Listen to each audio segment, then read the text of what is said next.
আজ 2024-এর ভগবান শ্রী গণেশ চতুর্থীর দিনে চলুন নিয়ে যাই আপনাদের মূলা এবং মুথা নদীর সঙ্গমস্থলের to the city of lord Ganesha, সেই পুনা শহরের বিখ্যাত দুটি গণপতি বাপ্পার মন্দিরে। So once again welcome back to our channel The Family Gather।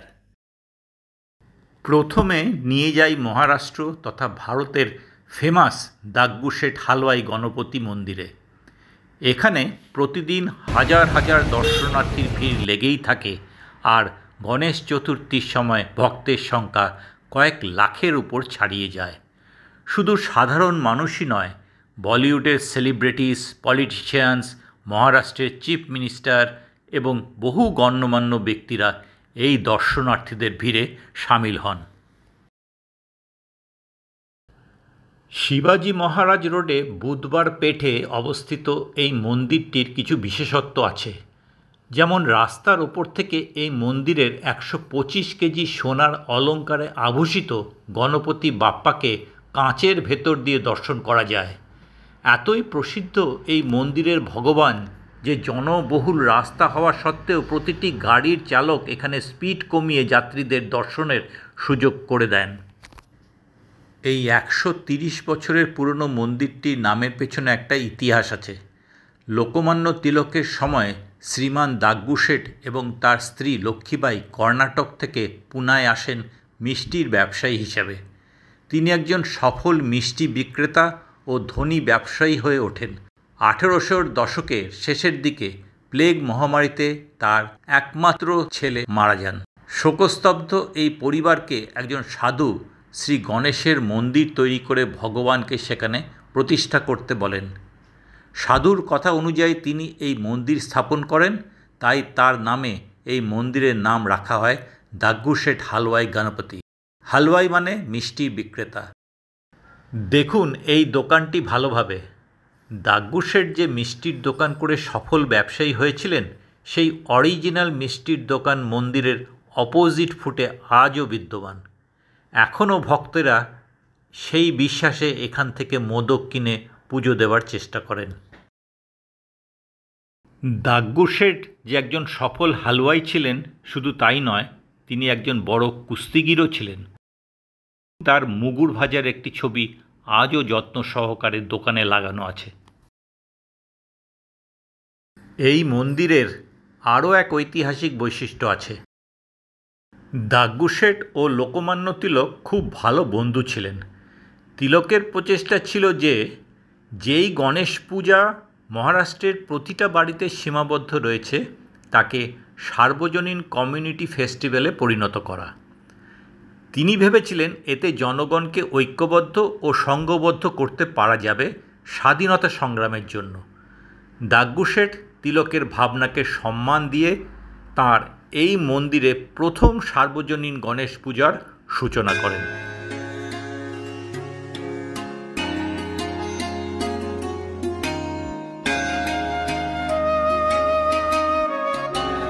এখানে দেখলাম প্রচুর সিকিউরিটি রয়েছে।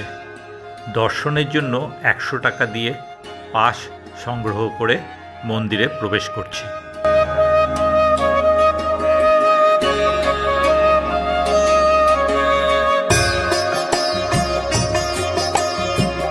একশো 30 বছরের পুরনো এই মন্দিরের ভেতরটা সম্পূর্ণ রূপোর। মন্দির প্রতিদিন সকাল 6টা থেকে রাত্রি 11টা পর্যন্ত খোলা থাকে। গণেশ উৎসবের সময় খোলা থাকে সারা দিন সারা রাত।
সোনায় মোড়া এই শ্রী গণেশের মূর্তিটিকে ইচ্ছাপূর্তি গণেশও বলে।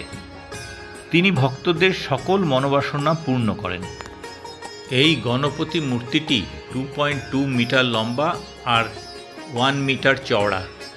40টির বেশি কারিগর প্রায় 5 মাস ধরে 60,000-এরও বেশি রুবি এবং পান্নার মতো বহু মূল্যবান পাথর দিয়ে খচিত এই গণপতি বাপ্পার সোনার গহনাগুলি তৈরি করে। গণেশ চতুর্থীর সময় প্রতিদিন এই ভগবানের মূর্তিটিকে আলাদা আলাদা মুকুট পরিয়ে সাজানো হয়। প্রতিটি মুকুট সোনার উপর বহু মূল্যবান পাথর দিয়ে অলঙ্কৃত। 125 কেজি সোনার অলঙ্কার দ্বারা সজ্জিত মূর্তিটিকে মন্দির থেকে বের করে মন্দিরের পাশেই প্যান্ডেলে রেখে 10 দিন ধরে গণেশ চতুর্থীর উৎসবের পূজা করা হয়। এটিকে কখনোই জলে বিসর্জন করা হয় না, তার বদলে একটি ছোট গণপতির মূর্তিকে জলে ভাসান দেওয়া হয়। জানলাম প্রায় 1 কোটি টাকার ইন্স্যুরেন্স করা রয়েছে এই গণেশ মূর্তিটির। এবার চললাম আমরা পুনার আরেক বিখ্যাত গণপতি বাপ্পার মন্দিরে।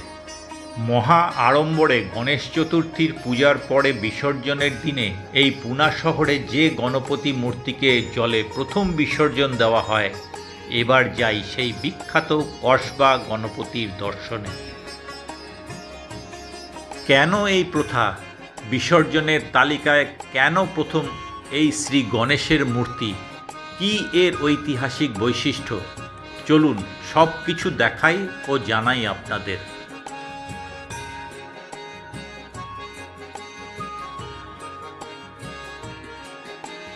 জানা যায় ছত্রপতি শিবাজী মহারাজ এই কসবা গণপতি মন্দিরে ভগবানকে প্রণাম না করে কখনো কোনো যুদ্ধে যেতেন না। সেই সময় বিনায়ক ঠাকরে নামে এক ব্যক্তি তাঁর বাড়ির কাছে ভগবান শ্রী গণেশের একটি স্বয়ম্ভু মূর্তি খুঁজে পান। এই বিনায়ক ঠাকরের বাড়ির কাছেই মহারানী জিজাবাই ও তার পুত্র মহারাজ শিবাজী লালমহলের প্রাসাদে থাকতেন। মহারানী জিজাবাই এই খবরটা শুনেই এটিকে ঐশ্বরিক চিহ্ন হিসাবে গ্রহণ করেন এবং অবিলম্বে কসবা পেঠে একটি মন্দির নির্মাণ করে শ্রী গণেশের মূর্তিটিকে প্রতিষ্ঠা করতে বলেন।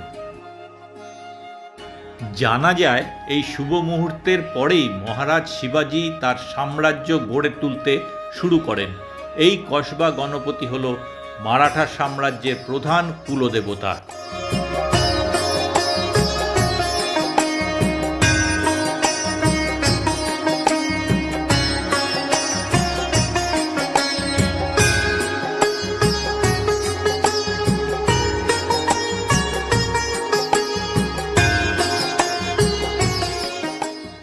সিলিংয়ের দিকে চোখে পড়ল অষ্টবিনায়কের ছবি। মন্দিরের ভেতরে ও বাইরে অসংখ্য আলো দিয়ে নানাভাবে ডেকোরেশন করা আছে। সন্ধেবেলায় যখন আলোগুলো জ্বলে ওঠে তখন এক মোহময় রূপে সেজে ওঠে এই মন্দির।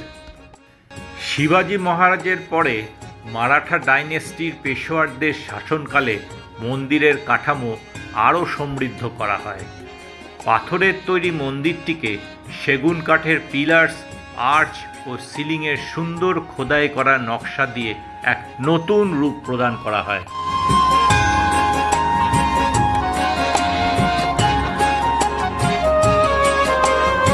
তাই এই প্রাচীন কসবা গণপতি মন্দিরটি পুনার সমৃদ্ধ ঐতিহ্যের একটি বিশিষ্ট প্রতীক হিসাবে দাঁড়িয়ে আছে এবং পর্যটকদের কাছে এক গুরুত্বপূর্ণ দর্শনীয় স্থান।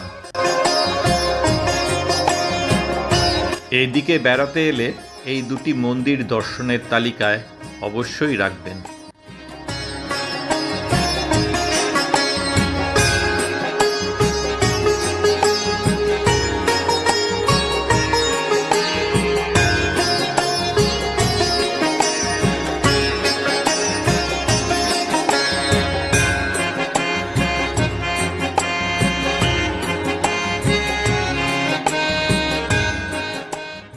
আজকের ব্লগ এখানেই শেষ করলাম।